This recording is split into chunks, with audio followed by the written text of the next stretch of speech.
Hey guys, and welcome back to another Fallout Shelter video. Today we're going to cover two short topics: the best weapons and what the best use for your Nuka Cola Quantums are. Now both of these will be short and sweet, and weapons will be broken down into two categories: weapons inside the vault and out in the Wasteland, and weapons on quest, just because of how the combat differs between those two. If any of the following information is confusing to you, I suggest you go to the Fallout Shelter subreddit and browse through the excellent FAQ at the top. The link is reddit.com/r/FO-shelter, and it is pinned on the very first post. It will help you with everything mechanical in this game that isn't explained to us, instead of just asking a single question pertaining to the mechanics that I might not have time to make it to in a timely manner. You get what I'm saying? So without further ado, let's get to it.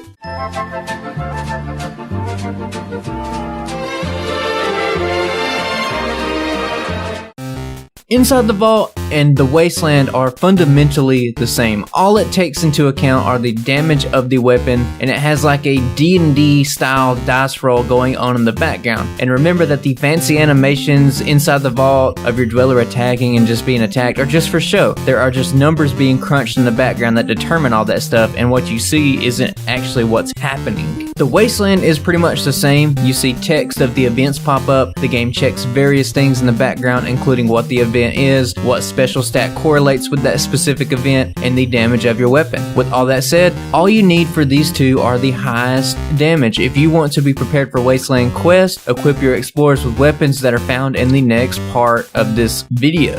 So here are the best 5 weapons or so you'll want in these situations. In general, you're just going to want the most damage, and you can just look at the most average damage and it'll roughly be the same. So here are the 5 weapons. We're going to just fly through them real quick. We have 2 weapons with 24 average damage. It's going to be the Guided Fat Man, which does 22 through 26 for its range of damage, and it does 24 average damage. And then we got the Overcharged Plasma Thrower, which does 21 to 27 in its range and 24 average damage as well. Next up will be the MIRV. It does 22 through 27 on its range and does 24.5 average damage. And then we got the Fire Hydrant Bat, which is new from 1.6. It does 19 to 31 in its range, which is the highest of the high end on the range, but it doesn't have the highest damage at 25 only. Now the best in the game is the Dragon's Maw for this, 22 to 29 in its range, and it does 25.5 average damage, which is the highest average damage in the game. And that's all you're really going to want for these. Now let's get on to the next part.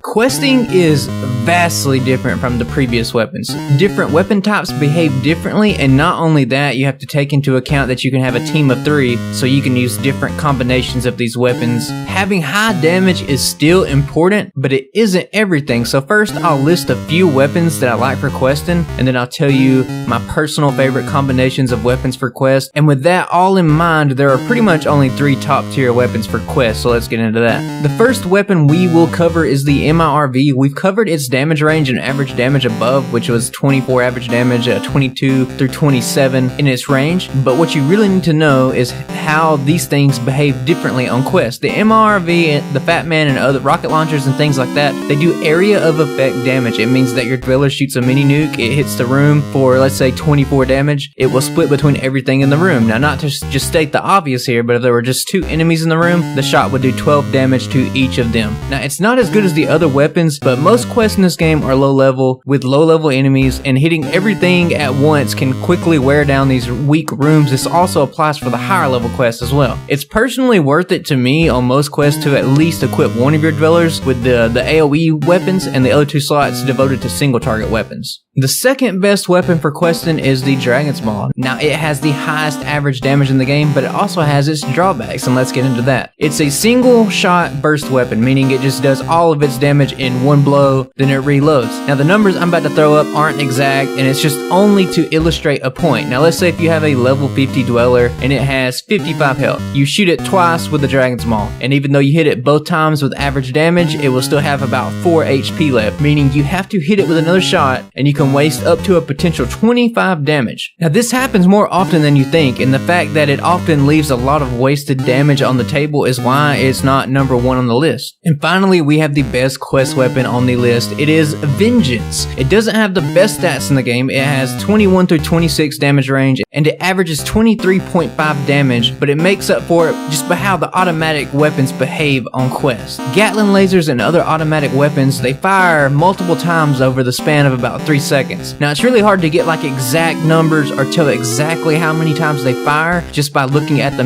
animation, but just for the sake of contrast, let's toss in some hypothetical numbers. Now, let's say Vengeance fires 3 times in one combat round and does a total of 24 damage. Now, that equals out to about 8 damage per shot, and the main thing you should note about this type of weapon is that it will automatically switch targets in the case that the target dies. So to explain this, we can use the same hypothetical raider from the Dragon's Maw example that I said above, that he was left with 4 health. When the Vengeance shoots once, it will kill that target in this scenario, and then the remaining 16 damage will be fired on a new target. Now, this is why Vengeance is the best. While it's slightly less powerful than the Dragon's Maw, it just doesn't waste a whole bunch of damage. And now I'm going to move on to the combinations of weapons. Pretty much 3 Vengeances are the fan favorite here. A lot of veteran players think so, and for a good reason. If you really just like Dragon's Maws, 3 of those aren't too bad as well. Now, personally, I like to mix in an MIRV on one of the quest members to soften up the room with its splash damage, and then you use the other single target weapons to finish them off and focus on things. And on low level quests, which the majority of the quests in this game are,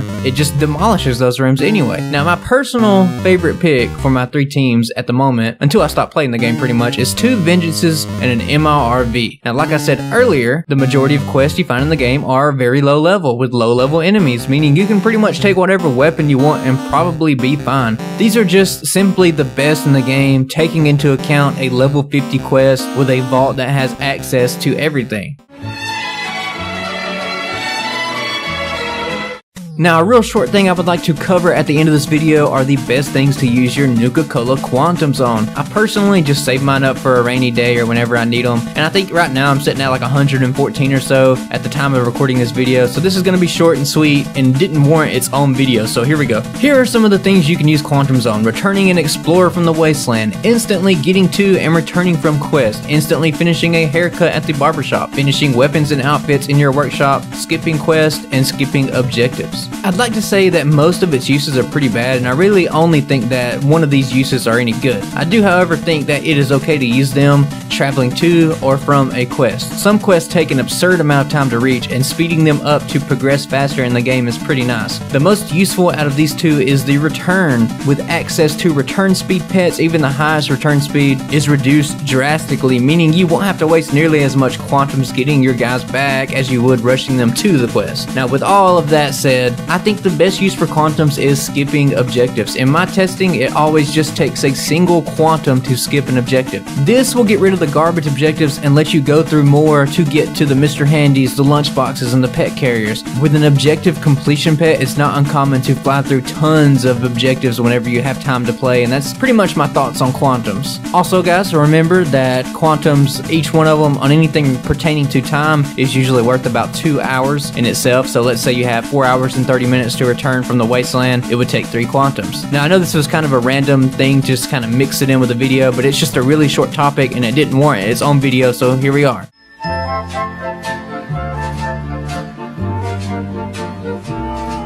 So in conclusion, guys, you're going to want the highest damage you can get inside the vault and out in the Wasteland, which will be the Dragon's Maw, followed closely by a couple of others that I have listed above. The best questing weapon is the Vengeance due to its ability to switch targets and not waste damage, but it's not a bad idea to throw in an MIRV on one of your guys, and your Quantums are best spent skipping objectives in favor of getting better ones. At the end of the day, you have to remember that it is not required to have the best weapons, and you can use really whatever you want, whatever tickles your fancy, due to the fact that the majority of quests are low level with very easy to kill weapons, and even the higher level quests they're doable with pretty much anything. And as always, guys, remember this is my own personal opinion, and if you have anything to add, or if you agree or disagree, you can comment down below and let me know. Likes are also much appreciated, so slap that if you enjoyed the video, and I will catch you guys on the next one.